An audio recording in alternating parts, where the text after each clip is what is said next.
जइन जानाया जाहैबाय जेरैबायदि जोंहा जे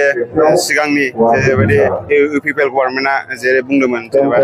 जे थार्ड ग्रेड आरो जे जोंना दाखालि रिजाल्ट होनानै थांदों जे फरेस्टार आरो बिसिडिसि सेक्रेटारिनि दा बेवहायबो जोङो नुनो मोनबाय गोबां माने बेवहाय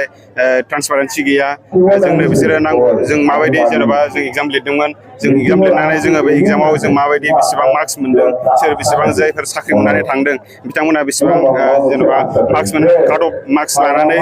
पास उथ्रिसार जानो हादों आरो जोंना बाइबानि मार्क्सआ बेसेबांमोन दा बिसोरो बाइबा आरो रिटेनजों क्लास खालामनानै बेसेबां काट अफखौ बेसेबां होदों दा जोङो बेफोरनि ट्रान्सपारेन्सिखौ जोङो नुनो मोनाखै माने बेवहाय आरो बिसोरो रुस्टार जेनेबो मेनटेन खालामाखै जेन'बा जोंहा एसटि खथायाव बेसेबां रिजार्भेसन दङ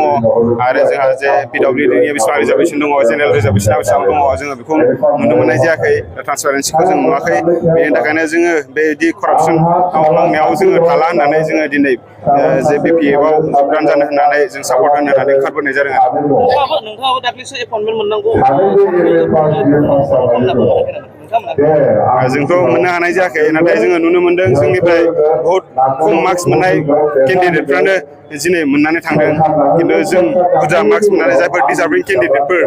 बिथांमोनहाबो दिनै माने बे साख्रिखौहाय जे बिटिआरनि साख्रिखौहाय मोननो हानाय जायाखै दिनै नोंथांमोना नैबे दतमा ब्लक बिपिएफनि जिथु गोजौ पार्टि गेजारिङाव जयनिं जाफैबाय दा जोङो जयनिं जाफैनायनि खारना जाहैबाय जों बे एबसुनि जे बे रुल्स एन्ड रेगुलेसन्सफोर दंमोन जों बेखौ बारा मोजां मोनाखै जों बेबायदि माबायाव थानानै खामानिखौ मावनो एसे उसुबिदा मोनदों आरो बेनि थाखायनो जों जइन जाफैनाय जाबाय प्रमद बर' दैदेननाय सोरखारा लाइमोनफोरनि जौगानायनि थाखाय गोबां खामानि मावदों होननानै जोङो समाजारि बिजोंनि जाफुंसारनायखौ नुहुरनो मोनासै